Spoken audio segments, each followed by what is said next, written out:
Hey guys, this is Neil Barenblatt with Road Not Taken Films, and today we're going to look at basic color correction inside of Lumetri in Premiere using a clip that was shot on a DJI Inspire in a log setting.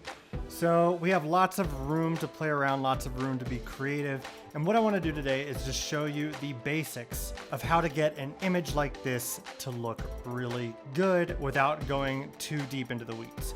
So let's dive right in, get started, and I'll show you the ropes. So we're in Premiere, we're in the color tab. As you can see, we have several tabs at the top that tell us which mode in Premiere we're in.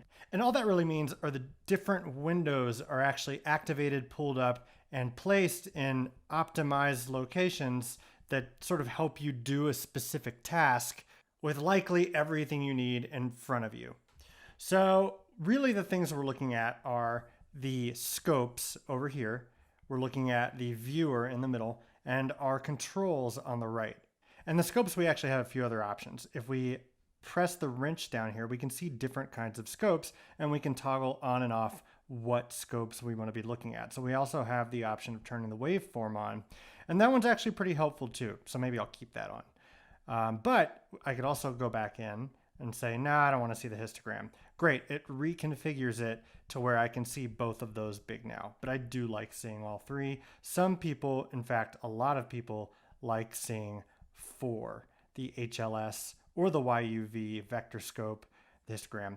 And basically what all of these are telling you are how balanced your color is, whether the saturation's going crazy, how balanced the colors are relative to each other here and here. And then all of these kind of tell you where your luminance values are, if they're somewhere in the middle, if they're peaking, which would be going past the top here, or if they're crushing, which would go below the bottom there. So I'm actually going to turn the vector scope back off, and then I'm going to go ahead and take a look at this clip and get started on coloring it. So what I want to do is just go through the first 1, 2, 3, 4 tabs of Lumetri to get all of you introduced to what it means to color correct, what you're looking for, what kind of settings you want to be manipulating inside of Premiere.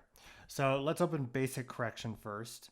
And we have, the first thing we see is we have the option to input a LUT, which stands for lookup table. And this is basically an input value that brings it from the log, the very flat version that you shot it at, into something a little more workable. And what you usually want to try to do is use a LUT that matches your camera's values. And lots of people have done this. There's lots of great LUTs online that you can go to, lots of great resources.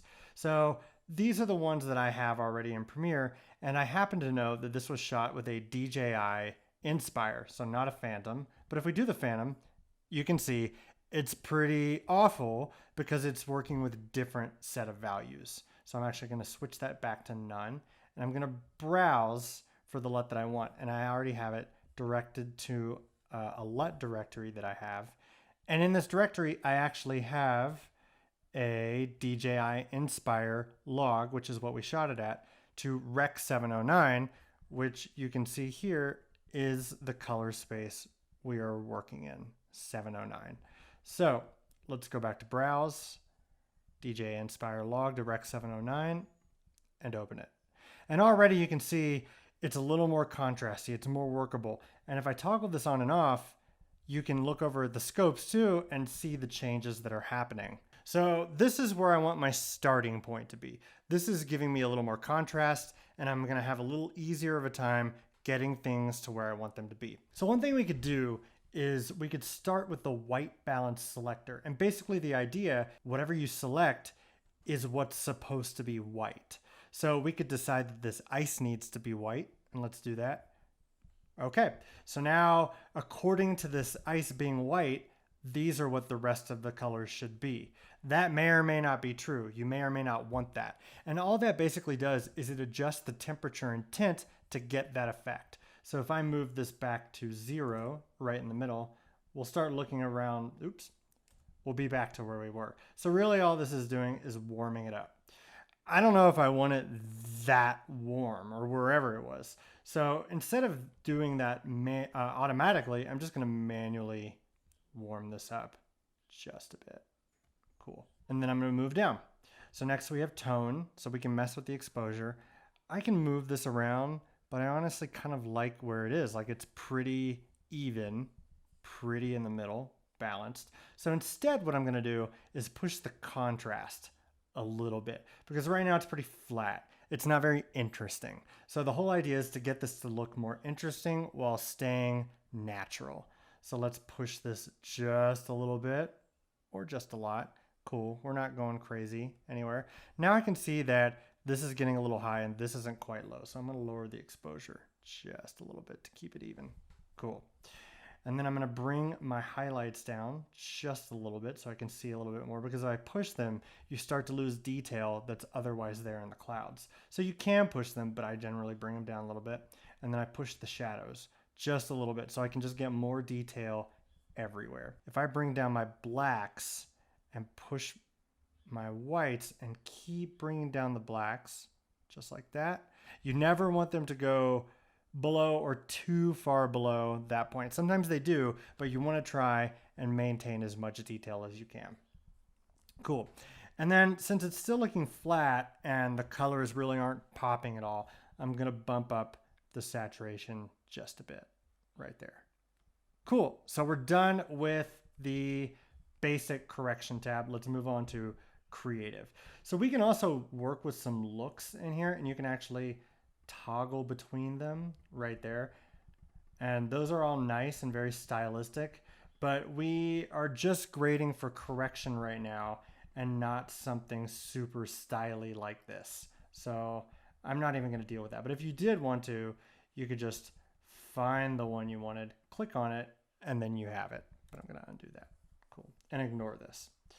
And then honestly, if you click that, you could just then adjust the intensity of that effect that you want. And that is really cool, but that's not what we're going to do. Instead, what I want to do is look at the options that we have down here, which these are pretty similar to up there. They're just more dealing with what you've done. So you have the option of fading that film, which basically just raises the shadows right there. As you can see, the black values in the shadows. You could sharpen it, which a lot of times is a good idea. You can push the vibrance a little bit, and you can push the saturation a little bit. And now our colors are starting to be a little more interesting, which is really, really good.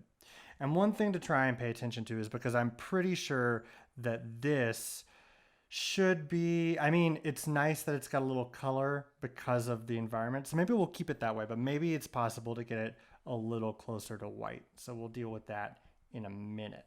Let's get out of the creative tab and go to curves. Now, you have a lot of options in curves. You can mess with the luminance of the whole thing, or you can mess with the red, green, or blue values. I'm gonna leave those alone for now and just mess with the luminance. I'm really on a lot of shots, including this one. I'm just gonna try and get a little more contrast and then lift and lower where I think you can. So to get a little more contrast, you make what's called an S curve, and you lower the shadows a little bit, raise the highlights a little bit, and then make another point right there. So that's a 3-point S curve. It's called an S curve because it's literally an S. And depending on how much you bring these values in, the more pronounced your S is, and therefore the more contrast and craziness you have. Now we don't want that because it looks unnatural and not very good. But you could start to pull this down a little bit, and then you can make points in between. But you never want to have anything like that or like that. Something really extreme, otherwise you're losing the naturalness of your image. So I can make another point right here and bring these down, and I'm also going to bring that down with it so I maintain a very consistent curve. And then I'm going to bring this up a little bit, or let's see what happens if I bring it down. Maybe just something like that, and then adjust so that everything is just kind of on a nice curve. Cool. So if I toggle my curves on and off, you can see what I did. Just created a bit more of an interesting image, something with a little more contrast. I am losing a little light here, but we'll just say that's okay for today. Overall though, it's looking a lot more interesting. If we scroll down, we start to see these things called hue saturation curves. And the way that these work is that you're changing values based on the hue versus the saturation, or the hue versus the hue. What that means is this line represents the different hues. And if I make a point on this line by just clicking it, if I bring that point down, it's going to saturate or desaturate that hue or that color based on which way I drag this. So if I drag it up, right now it's saturating the entire image because I only have one point. But let's say I were to create some isolation around that and say, okay, everything between this color and that color, which is dictated by this point, desaturate. So you don't actually see much happening because there must not be much of that color. There is a little bit happening, but another way to do this and to actually see a difference and affect something that you know is being affected is to take the eyedropper right here and select a color. So I'm gonna take it, and I'm gonna select the sky right there. And look, it created 3 points for me saying, this is the color you selected, and this is the range. Now you can increase this range by just dragging these points out, which is actually good practice a lot of times. But let's see what happens if I just move this around without doing that. So you can see very clear now, I am saturating and desaturating everything with these color values. So I'm gonna just desaturate it a tiny bit. And then if we move down, hue versus hue, now you're actually going to change the hue or the color based on the color that you select. So let's do the same thing again with the sky. Select the sky. And then let's start to drag it down. Now you can see it is very green, and now it is very pink. But let's go back to the middle. And let's say your client says, yeah, I love the orange sky. That's how it really was. But like, I think it would be much prettier if it was had a little shade of purple. Okay, that's fine. So let's just drag this up. And that's much more purple than it was. If I toggle this on and off, there's a greenish orangish tint to this. And now there's sort of like a purple, little bit different of a sundown feeling. And I like that a lot, so I'll keep it. Hue versus Luma, I don't use as much, but it's the same idea. You're changing the luminance values based on the hue. And I don't use it as much because usually it's not very clean, but let's try it. Yeah, see, it actually works kind of well with this sky because this footage is extremely high quality, but I would be cautious with using this one a lot. And just to be even more cautious myself, I'm gonna stretch the range.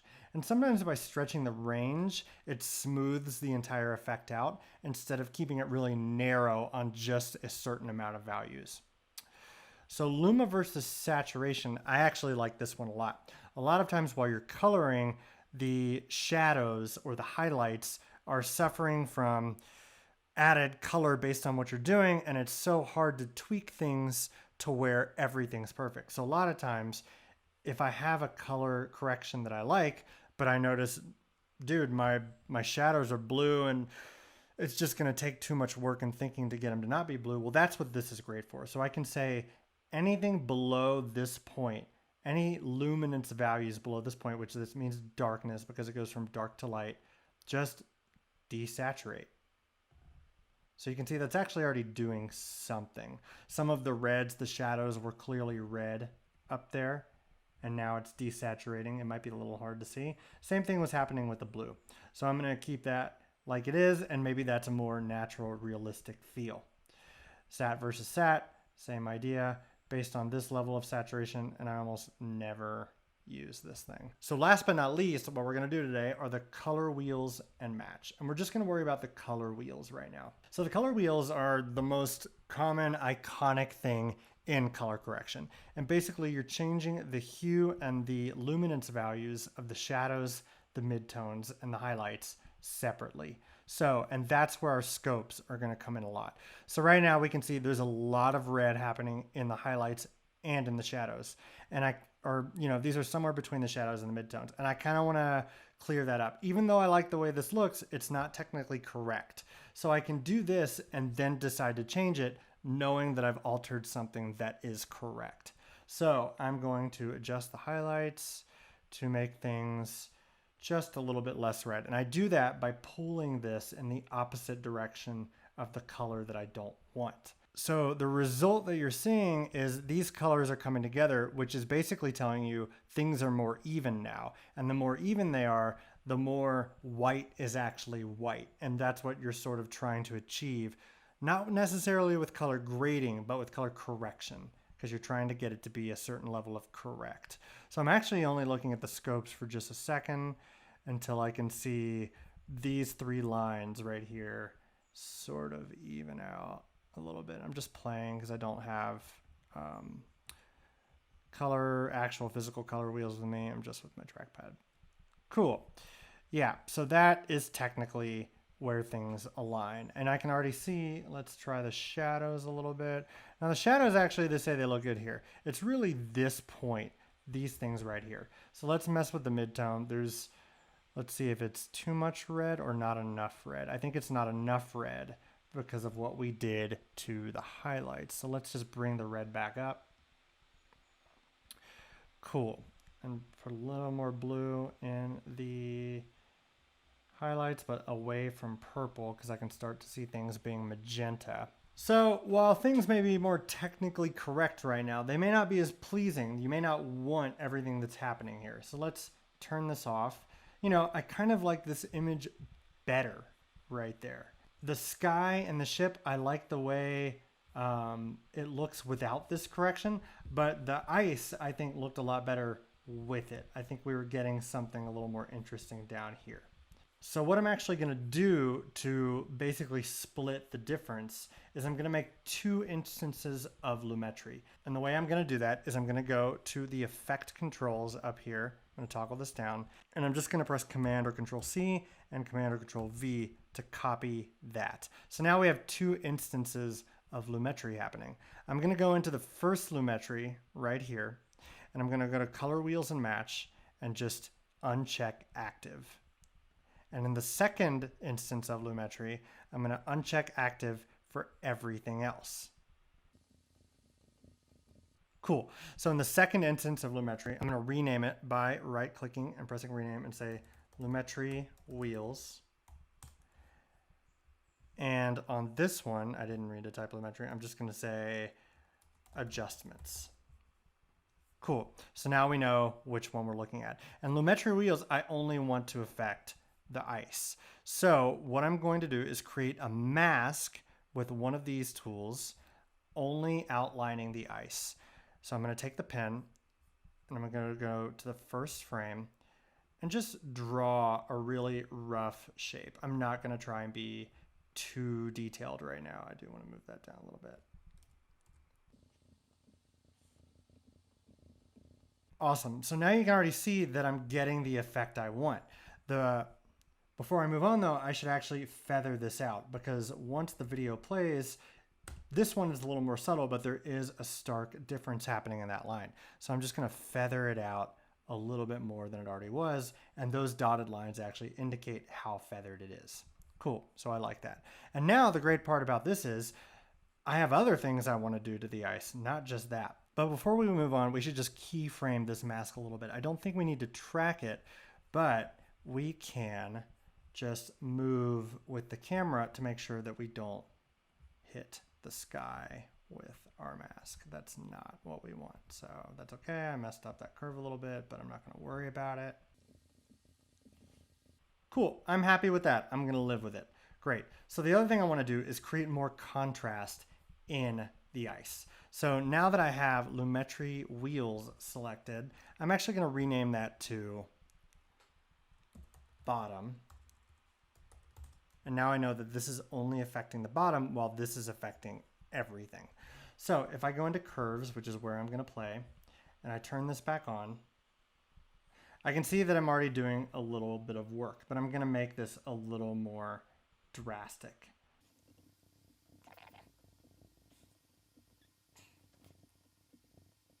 Cool. So if I toggle this on and off, now I'm getting a more interesting look down here. It may be a little bit too much. So I'm going to ease back up on that. Great. Awesome. Cool. I'm liking that a little bit better. I don't like this green because it's not really matching what's going on up there. So I'm going to go back to my hue saturation curves. I turned all of these off, but I will turn back on hue versus hue.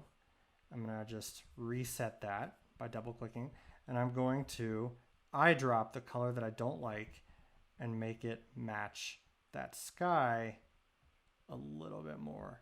Drag out the range so that it's not so narrow. And I'm going to do the same thing with the saturation because I feel like it could be a little more saturated. Reset that, eyedrop the values that I want, and increase the saturation. Drag this out a bit, way too much, bring it back down.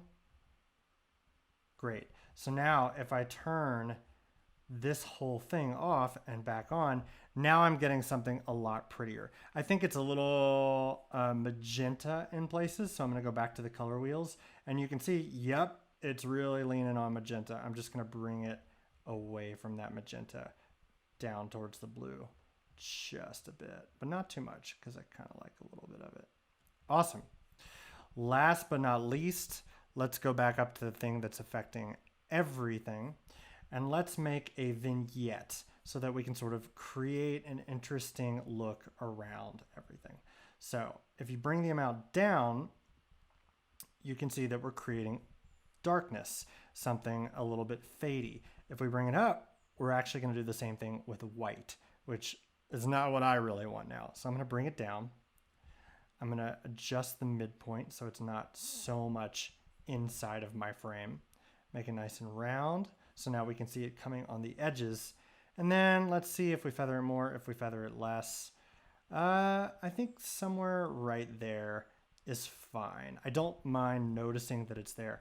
So let's turn it off and on. Yeah, there's a lot more style happening there. So if we play through the clip right now, it's a lot more interesting than if we just turn all of our corrections off. This is how we started,